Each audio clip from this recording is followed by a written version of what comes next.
Welcome to St. Francis School's first virtual fundraiser gala.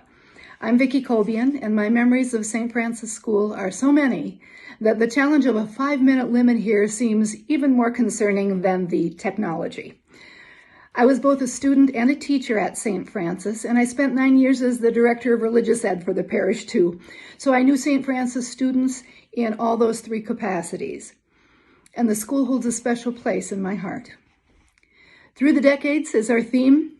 I have none of my elementary school clothes except this mantilla, which I thought was very elegant.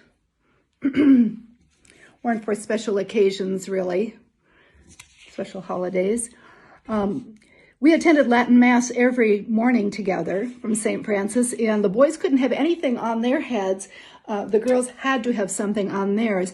And if we'd forgotten our chapel veils, which is a little round piece of lace, we needed to bobby pin Kleenexes to our hair so that we had something covering the hair.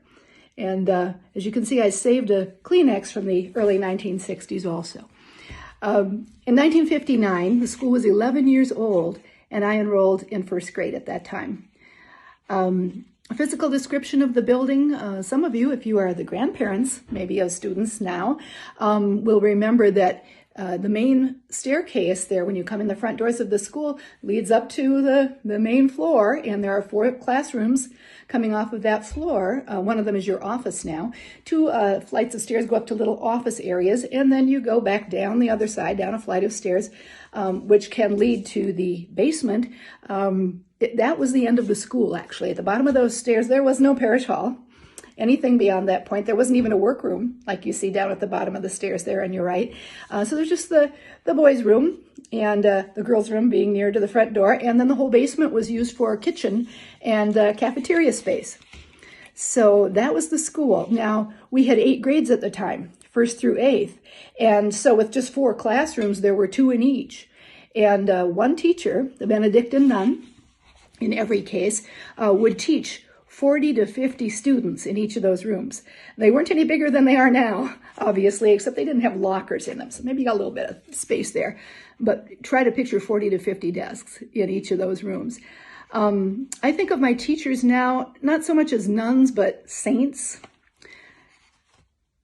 Teaching nuns, I think, have gotten a bad rep. I never saw anyone swatted with anything. Of course, that may have been because the worst crime I ever saw committed was by the boy sitting in front of me who would open his desk and kiss a picture of Marilyn Monroe that he had taped on the underside of it. And he did that for a while before he was apprehended. In first grade, I wet my pants. I felt really bad about it, too, because the janitor was such a nice guy. He'd sometimes slip you a hard candy if your paths crossed during the day. In 2nd grade, I lost my 2-year-old sister to cancer. The entire class walked to the mortuary to pray for Nancy, and I still have the letters that they wrote in school. And Sister Mary Ann and my mother had prepared me so well for First Communion that same year that while I was kneeling at the altar railing right beneath the statue of Mary, I saw her nod at me. In 3rd grade, I had a desk by the window that looked out on the new church. That was a classroom where your office is now. And so in 3rd and 4th grade, I was in there. And I could watch the construction of the church going on. That was fascinating. I saw these mammoth V-shaped beams being lowered into place. And I always felt that church was mine in some special way because I watched it being built. In 5th grade, I had a teacher who was athletic. Kickball. She'd play kickball with us. Long black scapular that hung down to the ground in front. She'd throw that over her shoulder and pick up her skirts, and she would kick and she would run bases. She was the same teacher who told us that President Kennedy had been shot. Then she put her face down on her desk, and we all prayed silently. At St. Francis, we prayed with each other, and we prayed for each other. When Father Zick came in for religion classes, we always prayed for the communists. And for their victims, too. Father Zick was himself a refugee from Yugoslavia. Getting to know the pastor has always been an advantage of attending St. Francis School.